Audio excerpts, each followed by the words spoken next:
So NASDAQ on the daily time frame, we tapped into this daily order block, plus a daily volume bounce, plus a daily fair value gap, three higher time frame PD arrays in one, marked up. This is what it looks like. These three PD arrays I just mentioned in the white lines. I'm going to have these white lines removed from the chart for less clutter. But be mindful that this whole area is exactly where these white lines are. So these high time frame resistance levels, we're in them. I have a 4 hour fair value gap marked up here. That's going to be referenced later on for my lower time frame analysis. 1 hour time frame opening range gap from yesterday was a drawn liquidity. We came into the upper quadrant of it. And then we have ourselves an opening range gap for the day. So just to be mindful again that my opening range gap, what it looks like is these orange lines, high upper quadrant with the thin dotted line, middle orange dotted line, lower quadrant, and then the opening range gap low. So same thing here. These opening range gap high, middle, low, and these thinner dotted lines are the upper quadrant, lower quadrant of the opening range gap. But nonetheless, we open up today on NASDAQ, and then we quickly close the opening range gap pretty much right away. And then we danced around the 4 hour fair value gap level right there. So we were dancing around it. Okay. We closed the opening range gap, we danced around it, but I'm going to jump to the 15-minute time frame on electronic trading hours. So opening range gap high, and then it dropped down, closed the opening range gap pretty much right away. 15-minute time frame we're on right now. The 4 hour fair value gap, we're pretty much respecting it coming up into this 15-minute CB, and then respecting the upper quadrant of the opening range gap to displace lower, taking out sell-side liquidity. And then a 15-minute order block was pretty much created right here in line with the lower quadrant of today's opening range gap displacement, and then coming up to, and this green area, this green shaded box is pretty much the midnight opening range from last night. We draw it out in time. And then we respected the lower quadrant of the opening range gap on the 15-minute time frame in line with the 15-minute CB, displacing to the downside. And then a 5-minute view, keep in mind here, price opened 5-minute CB, opening range gap high, or the upper quadrant of the opening range gap, sorry, we displaced. And then, of course, the shaded box in the white, 4 hour fair value gap, we respected it coming back up into the upper quadrant of the opening range gap, displacing. This blue box is the first presented fair value gap for the day. 5-minute order block, tap into it, displace, sell-side liquidity was grabbed, and then we kind of danced around the lower quadrant of the opening range gap for the day. 5-minute fair value gap, it was respected by these few candles for a 5-minute institutional order flow entry drill. Displacement, taking out sell-side liquidity, coming back up. And then this green shaded box is the midnight opening range. And of course, it's in line with this orange line is a lower quadrant of the opening range gap. We tapped into it right there, coming down, leaving a 5-minute fair value gap. This shaded box is the 4 hour fair value gap. So the 4 hour fair value gap low right there, in line with this 5-minute fair value gap, institutional order flow entry drill displacement. And then essentially tapping into yesterday's opening range gap high, and then the upper quadrant of yesterday's opening range gap in line with the, I believe this should be yesterday's first presented fair value gap. So I like the setup right here. We leave a 5-minute CB, 5-minute fair value gap, and then the 4 hour fair value gap low is used as resistance to then collapse down for the rest of the day.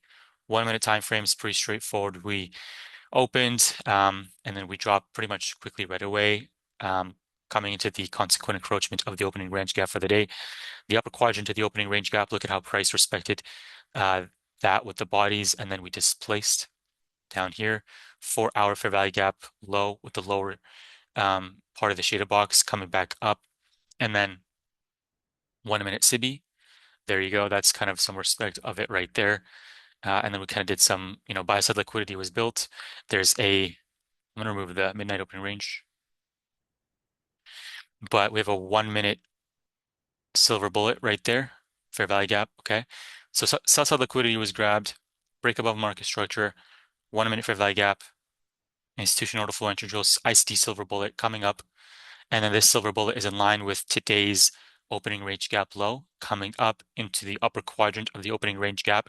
And this level right here that we're in is this 5-minute CB. So this 5-minute fair value gap, this whole run back up, respecting the upper quadrant of the opening range gap with this 5-minute CB right there is precisely this move right here where we're at. Displaced to the downside. Today's first presented fair value gap is used as resistance right here to push price down. Okay. And then we can also, if we would like, draw this SIBI out in time like that. Just gonna, whoops, just a sec here. And then I'm just going to go like that. So this SIBI drawn out in time becomes a inversion fair value gap. And then we come down and then we essentially respected the 50% of it. And then we kind of started making this sideways price action on the 1 minute time frame and then tapping into the low of this 1 minute inversion fair value gap right there. Okay. And then leaving a couple volume balances, displacement to the downside. And then we have ourselves a 1 minute SIBI right there, displacing to the downside, taking out sell side liquidity. And this kind of area right here is a wick is obviously these, 15-minute, 5-minute level wicks. This is what it looks like on the 1 minute time frame, taking out sell side, coming up, and then kind of, ranging for a little bit, and then coming down. Oh, shoot, just coming down. Pretty much we broke below market structure right here. 1 minute, you know, fair value gap right there. There's a move right there. We take out sell side liquidity. There's a 1 minute fair value gap right there, ride the wave back up, and then essentially, this is pretty much what it was for the rest of the day. But I want you guys to be mindful of this area, right? This turning point right here. This turning point, I'm going to go to regular trading hours and show you that this turning point is one of the quadrants of of the regular trading hours. So this regular trading hour opening range gap from Wednesday and Tuesday, right? So Wednesday's opening range gap, if we actually mark up the quadrant levels, okay, we'll see the 50% of it, of this opening range gap from Wednesday the 8th, okay, come back to electronic trading hours, and then boom, look at that. Take out sell side liquidity and precisely respected, right? And then came back up. So this move to the upside was created at the consequent encroachment of that opening range gap I just showed you guys with this thinner green dotted line. And then we create this 5 minute SIBI and displacement. So there's some thoughts for you guys for the day. Cheers.